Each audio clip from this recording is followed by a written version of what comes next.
আলু লাগানোর আগে কিভাবে বিশুদ্ধ করতে হবে এটা আমি আগের ভিডিওতেই বলে দিছি। এবার দেখাবো যে কিভাবে লাগাচ্ছি। বেলের মাঝে দুইটা খাস কেটে নিছি, মানে যেটাকে বলা হয় যে লাইন টেনে নিয়েছি। তারপরে সেই লাইনের মাঝে কিছু দানাদার বিষ দেওয়া হয়েছে আর ছাই ছিটাই দেওয়ার পরে আলুগুলা বসাই দেওয়া হবে। 9 থেকে 10 ইঞ্চি বা 10 থেকে 12 ইঞ্চি এরকম গ্যাপে আলু বসালেই আলুর গাছগুলা ভালো হয়। আর আলু লাগানোর পরে বেশি চাপ দিয়ে লাগানোর দরকার নাই, হালকা চাপ দিয়ে লাগানোর পরে উপরে হালকা করে মাটি দিয়ে দিতে হবে।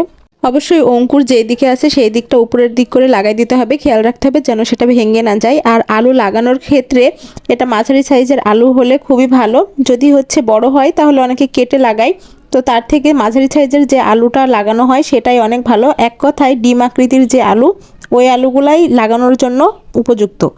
তো এই যে আমি এরকম ফাঁকে ফাঁকে আলু বসাই দিছি, তারপরে মাটি দিয়ে আস্তে আস্তে আস্তে আস্তে সব হালকা করে ঢেকে দিয়েছি।